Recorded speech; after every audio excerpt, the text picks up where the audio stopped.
तो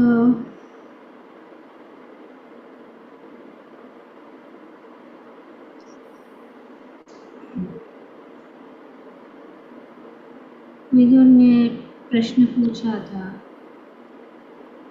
कि क्या कारण है कि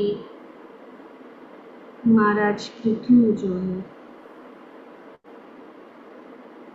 पृथ्वी पर कुपित हो गए। तो यहाँ पे वर्णन किया जा रहा है कि मैत्री मुनि बताते हैं कि किस प्रकार से ब्राह्मणों और ऋषियों ने राजा पृथु को सिंहासन पर बिठाया था। तो जो राजा है वो नागरिकों का रक्षक वो रक्षा करता है। तो जब वे इस प्रकार से घोषित कर दिए गए और नागरिकों के रक्षक थे, तो उस समय अन्न का अभाव था।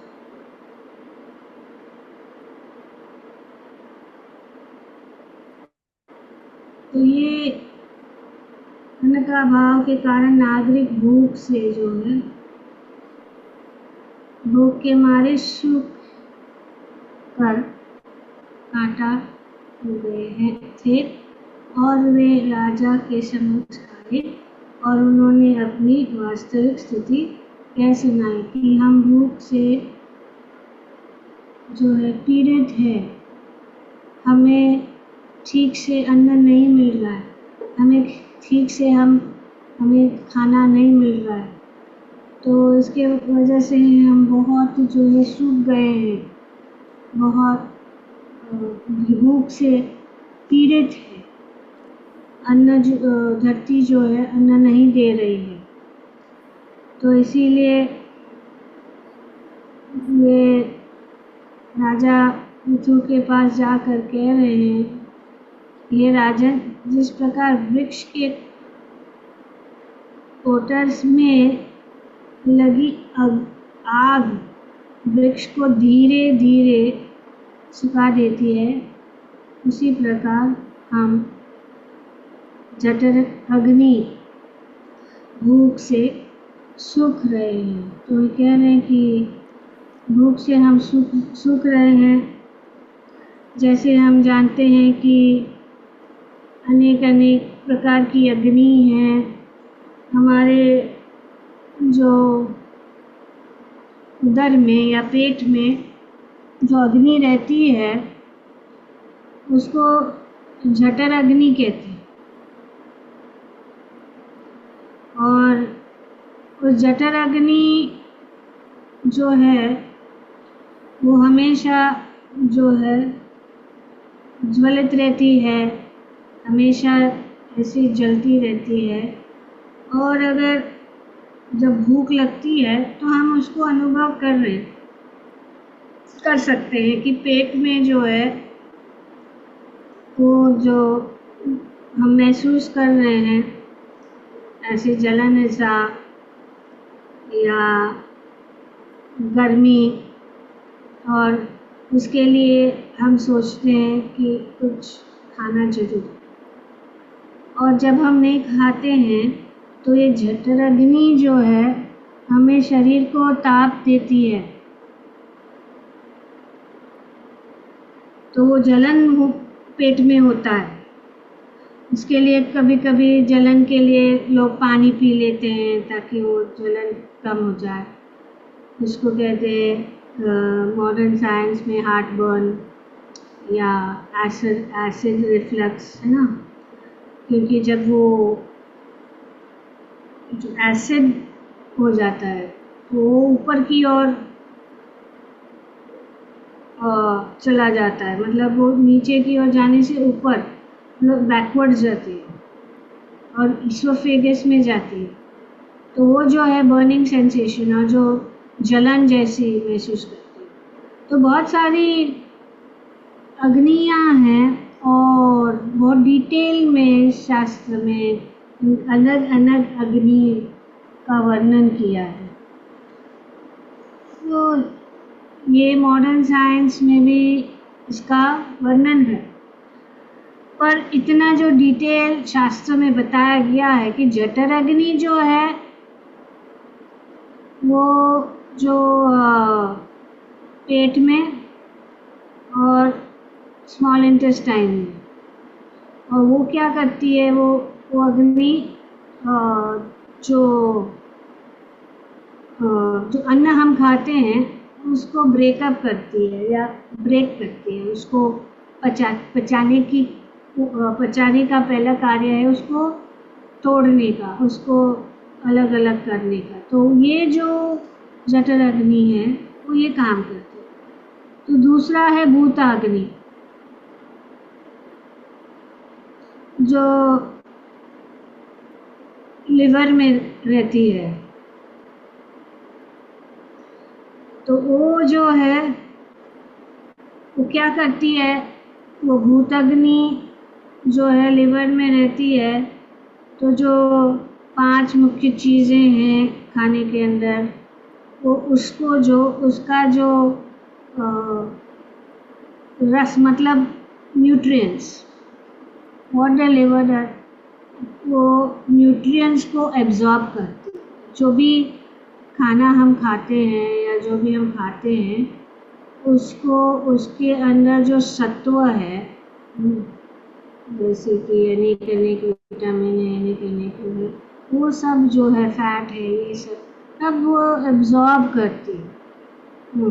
इसके लिए कभी कभी कहते हैं ना कि लिवर में सूजन है, ज़्यादा तेल वाला खाने से फैटी लिवर हो जाता है। तो इसके लिए वो, क्योंकि वो एब्जॉर्ब नहीं कर पाती है इतना, तो उसका काम है एब्जॉर्प्शन, भूताग्नि। और धातु अग्नि भी है। धातु अग्नि क्या करती है, वो जो हम खाते हैं पचाने के समय, जो पाचन क्रिया हो रही है, उस पाचन क्रिया में से जितने भी सत्व है वो पाचन क्रिया के समय में जो है एब्जॉर्ब। तो ये कैसे करती हैं, ये जो हमारे क्या बोलते हैं टिश्यूज़ होते हैं, plasma, lymph, blood vessel, fat, bone, reproductive tissues, उसमें वो कन्वर्ट करती है, वे भी एब्जॉर्ब करते हैं। तो धातु अग्नि इस प्रकार से था। जठर अग्नि is the main digestive fire located in the stomach and small intestine and responsible for breaking up the food. Bhutagni, the digestive fire located in the liver and is associated with the 5 core elements found in food, ensuring proper nutrient absorption. Next is Dhatu Agni. These are the digestive fires of the 7 tissues: plasma, lymph, blood, muscle, fat, bone and reproductive tissues, responsible for converting and obtaining nutrients from the digestive processes. तो ये very detailed, बहुत ही विस्तार रूप से शास्त्र में ये जठर अग्नि, अनेक अग्नि जो है उनका वर्णन किया है। तो दूसरी प्रकार की अग्नि है जो विषाम अग्नि। मतलब ये क्या है, जब ये जो अग्नि ठीक से नहीं चलती है, इम्बैलेंस हो जाता है, तो वो वात प्रकट करती है, वात। तो इसके लिए वात के कारण जो है फूला हुआ लगता है, पेट फूला हुआ लगता है ना, ब्लोटिंग और अपचन, मतलब पचन ठीक से नहीं हो रहा है ऐसे लगता है। तो ये जो है एक प्रकार का वात के कारण विषमाग्नि है। दूसरी है तिक्षाग्नि, बहुत तेज। तो जब ये अपना पाचन शक्ति जो बहुत ज़्यादा ही चलती है, बहुत ज़्यादा, हाँ, जो ओवर एक्टिव डाइजेस्टिव है, तो ये पित्त क्रिएट करता है। वो भी इसके लिए हार्ट बर्न, इंडाइजेशन, बहुत ही तीव्र तो इसके लिए तिक्षाग्नि, बहुत तीखी जैसी अपने पेट में लगती है, उसको तिक्षाग्नि। तो यही सब जो है मॉडर्न साइंस में भी, तो ये अनेक प्रकार की अग्नियाँ हैं। तो ये आयुर्वेद के अनुसार ये अग्नियाँ हैं जो इसीलिए वो सब पेट के अंदर रहती है। और इसके लिए पाचन क्रिया में अगर इसका बैलेंस नहीं हो ठीक से तो वो प्रॉब्लम है। इसीलिए जब हम अन्न भी खाते हैं तो उसका बैलेंस होना चाहिए। जैसे कि एक कोर्स रहता है, फूड मेन कोर्स रहता है, किसके साथ शुरू करना है, किसके साथ अंत करना है। जैसे कि अंग्रेजी में वो लोग उनके डाइट में रहता है एपेटाइज़र, फिर सूप, सैलेड, फिर मेन कोर्स और फिर जो है डिज़र्ट। इस प्रकार से पूरी डिटेल्ड 13 कोर्स मेनू बोलते हैं इसको। तो इसमें वो डाइजेशन में वो हेल्प करता है ना, वो प्रिपेयर करता है डाइजेशन के लिए। तो अगर इस प्रकार से नहीं हम लोग अन्न ठीक से नहीं लेते हैं तो प्रॉब्लम हो जाता है डाइजेशन में। तो ये प्रोसेस को जानना बहुत ज़रूरी है। तो जैसे कि इसीलिए ये जठराग्नि के अनेक जो अग्नियाँ हैं पेट के अंदर, तो इसके लिए जब हम उपवास करते हैं, पूरा दिन उपवास रखते हैं, शाम तक अगर उपवास रखते हैं तो तुरंत जो है अन्न खाएंगे तो ये पूरा जो है डिस्टर्ब हो जाता है, समझिए। तो इसके लिए जैसे कि अभी रामनवमी तो ठीक है, लेकिन नरसिंह चतुर्दशी अभी आएगी तो उपवास रहता है ना, शाम तक, सूर्योदय तक या सूर्य के उदय होने के पहले तक का जो समय है उससे। तो उससे वो क्या होता है कि अगर हम पूरा दिन कुछ भी नहीं खाए और फिर डायरेक्टली अन्न खाए तो पूरा डाइजेशन सिस्टम हमारा ख़राब हो जाता है। इसीलिए उस दिन हम क्या करते हैं, फराળી खाते हैं, और कुछ नहीं है, खा सकते कोई भी, ऐसा नहीं है। और ये जो है सिस्टम को फॉलो करने के लिए प्रभुपाद जी ने बताया है कि जब उपवास रहता है पूरा दिन तो तुरंत अन्न नहीं खाना है, उसको धीरे से स्टमक को नॉर्मल जो है लाना है। और एकादशी के दिन जो अन्न, ऑफ कोर्स भगवान ने आदेश दिया है कि मेरे भक्त जो है एकादशी देवी को, उन्होंने ये जो है क्या कहते हैं, उन्होंने ये प्रॉमिस किया है, उन्होंने उनको ये कहा है कि आपका सम्मान में जो है हमारे भक्त जो है एकादशी के दिन हम अन्न नहीं ग्रहण करें। और दूसरी बात भी है, वो जो कथा है कि पाप पुरुष, क्योंकि अन्न तो इस दिन पाप को स्थान नहीं मिला निवास करने का, क्योंकि सब लोग एकादशी का पालन कर रहे थे और सब लोग जो कोई भी नरक में नहीं जा रहा है, कोई पाप नहीं कर रहा है सब लोग। तो इसीलिए फिर भगवान के पास गया, कहा कि हमें तो कुछ नहीं हो रहा है, हमारा काम बंद कर दिया। अभी यहाँ पे ये सब लोग जो है नागरिक राजा पृथ्वी को कह रहे हैं कि हमारे पास कोई काम नहीं है, क्योंकि हम काम नहीं कर पा रहे, क्योंकि धरती जो है वो अन्न नहीं दे रही है। और वे ऐसा नहीं था कि वे आलसी थे या कुछ, वो काम करने के लिए तैयार थे। जो भी वर्णाश्रम धर्म के अनुसार जिस जिसका कर्तव्य था वो करने के लिए तैयार थे, पर ये कारण है वे कमज़ोर हो रहे, अन्न नहीं खा पा रहे, अन्न नहीं मिल रहा है। तो इस प्रकार से वे आकाल के जैसा है। तो पर ये नहीं था कि वर्षा नहीं थी या वे अन्न को उगाने के लिए कोई प्रयास नहीं कर रहे। सिर्फ यही था कि धरती जो है, पृथ्वी जो है नहीं दे रही, क्योंकि पृथ्वी ही है जो सब कुछ हमें देती है। जो कुछ भी हम प्राप्त कर सकते हैं वो पृथ्वी के से हम प्राप्त करते हैं।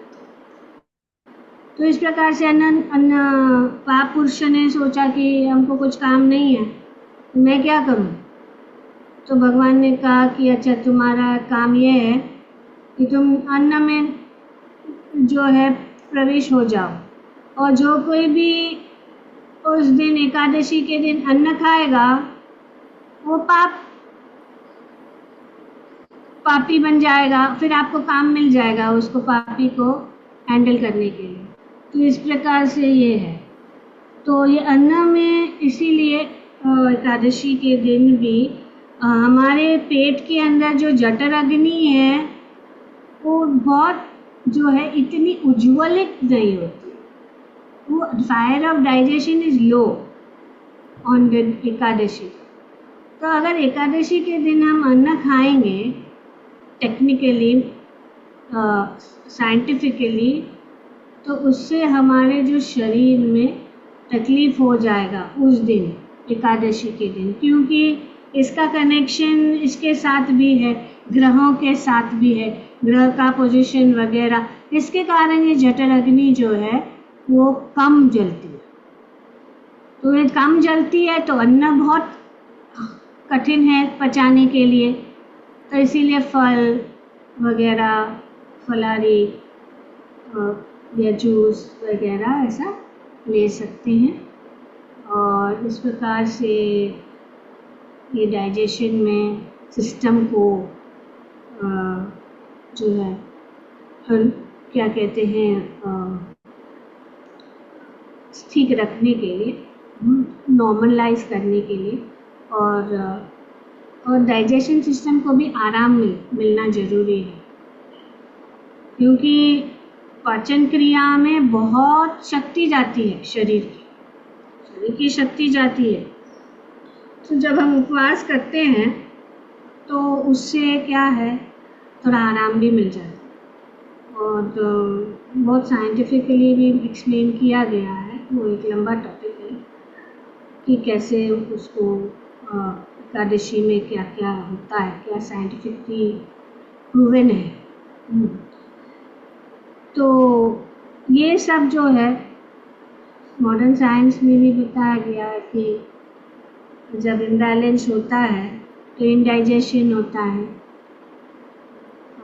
पाचन ठीक से नहीं होता है तो पेट में बहुत तकलीफ होता है, और गैस्ट्राइटिस जैसा बीमारी होता है, जो इन्फ्लेमेशन मतलब जलन पेट के अंदर, इसके लिए बहुत तकलीफ होता है। और इसके बहुत ज़्यादा जलन होने से, बहुत ज़्यादा तीखा खाने से पेप्टिक अल्सर भी हो जाता है। जो ज़्यादा मिर्ची वाला खाते हैं, वो बहुत ज़्यादा जो है मसाला वाला चीज़ खाते हैं, उनके पेट जो है अंदर वो अल्सर हो जाता है, पेप्टिक अल्सर्स। तो बहुत कारण भी होता है, ये साइकोलॉजिकल भी है। अगर हमारे पास बहुत स्ट्रेस स्ट्रेस भी इंडाइजेशन डाइजेस्टिव सिस्टम को गड़बड़ कर देती। जैसे स्ट्रेस हो जाता है ना, तुरंत पेट में कुछ गड़बड़ गड़बड़ शुरू हो जाती है, पेट में ठीक नहीं लगता है, पेट में ऐसा अनकंफर्टेबल लगता है, पेट में जलन शुरू हो जाता है। तो इसके कारण स्ट्रेस पूरा डाइजेस्टिव सिस्टम को ख़राब कर देता है। स्ट्रेस जो हम ज़्यादा विचार करते हैं, ज़्यादा टेंशन लेते हैं, तो ऐसा होता है। और दूसरा है जो हम पीते हैं और खाते हैं, उसके कारण भी जो है पेट में जलन हो जाता है। तो इसीलिए साधारण भोजन, सिंपल फूड, और ज़्यादा तीखा नहीं, ज़्यादा तेल नहीं, ज़्यादा। और दूसरा ऑल्सो ये बात है कि जो भी हम I didn't realize that it will go so long. Unplanned. Suddenly it just came up. I said, okay, this is one point. This needs to be shared. तो ये बताया।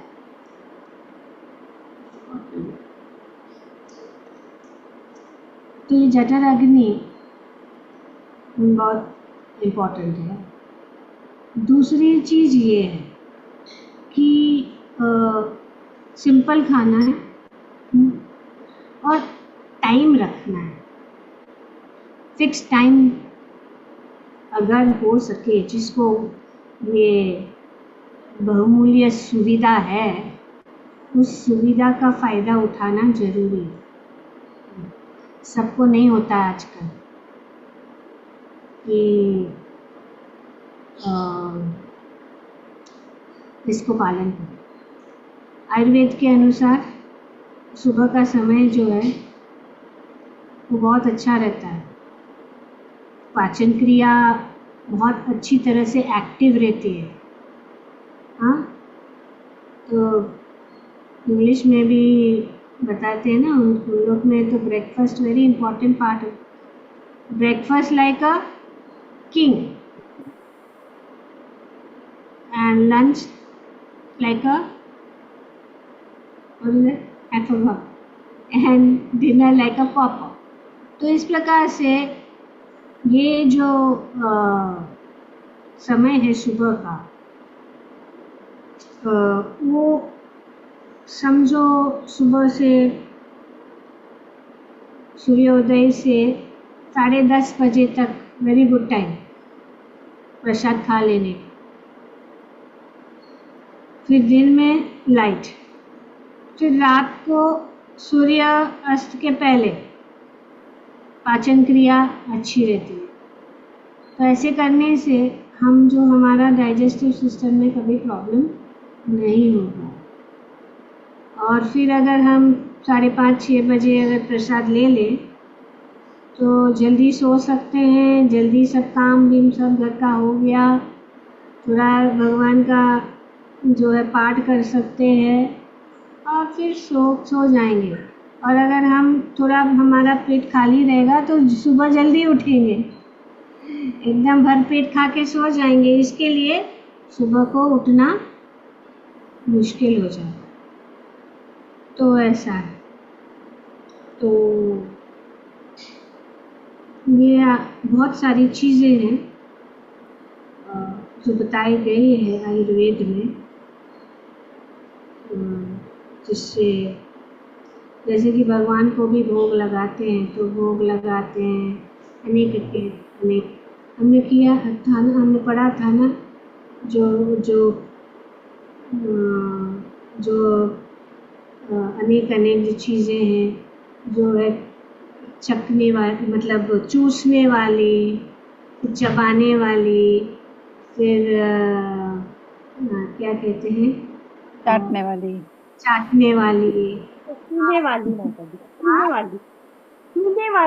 पीने वाली, तो ये अनेक प्रकार के जो चीज़ें हैं वो इंक्लूड हो जाए तो बहुत अच्छा है, उससे क्या बैलेंस भी हो जाए, है ना। तो ये बात है। तो पापा जी ने हमें बताया है कि इस प्रकार से 2 बार हमें खाना। आज हम कल हम गए थे वो हॉस्पिटल में, और कुछ ये करने के लिए, क्या कहते हैं उसको, एक्सरसाइज, हाँ, करने के लिए। तो मैंने उनको पूछा कि आप लोग कितने बजे आते हैं? बोलते हम लोग तो 9 बजे आ जाते हैं, 9 साढ़े 9 बजे। तो उन्होंने कहा कि फिर लंच कितने बजे?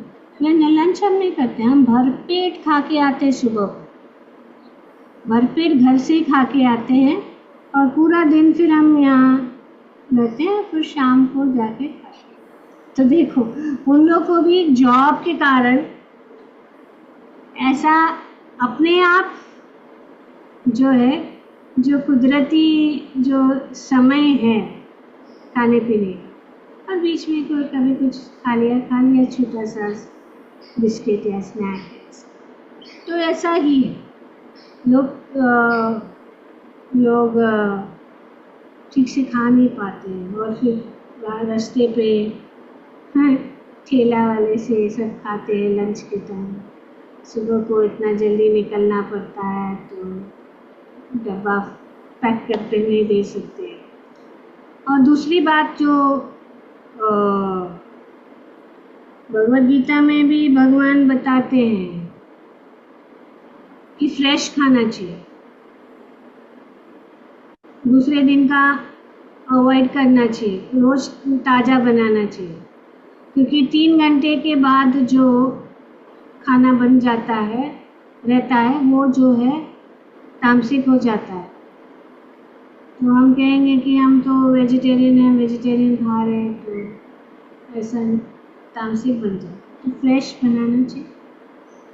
ऑफ कोर्स प्रसाद तो जब भोग लगाते हैं भगवान को, तो वो तो कभी बिगड़ता नहीं है, उसमें कोई दोष नहीं है।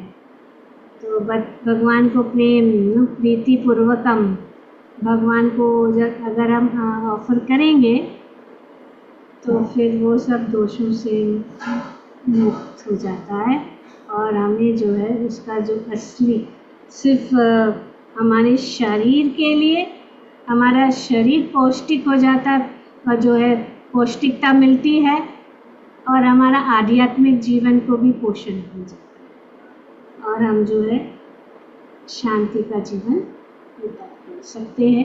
तो अगर इसको समझे, प्रेम से रहे, प्रेम से करे, सब प्रेम ही सबसे बड़ा जो है क्या बोलते हैं, सामग्री, इंग्रेडिएंट है, हाँ, उसमें। तो ठीक है, लगता है यहीं पे रुकना पड़ेगा। हम जो सोचते हैं वो उसके वो हम ऐसा नहीं है कि वो ही करेंगे, भगवान जैसे चाहते हैं वैसे ही होगा। तो इस प्रकार से नागरिक जो है, पृथु महाराज से निवेदन कर रहे हैं कि आप राजा हैं, हमारे रक्षक हैं, आप भगवान हैं, आप कुछ करिए, हमारा दुख दूर कर दीजिए। हाँ, इस प्रकार से प्रार्थना कर रहे महाराज को। ग्रंथराज श्रीमद् भागवतम की जय। ओम तत्सत। Thank you very much. Hare Krishna. Any questions, any doubts?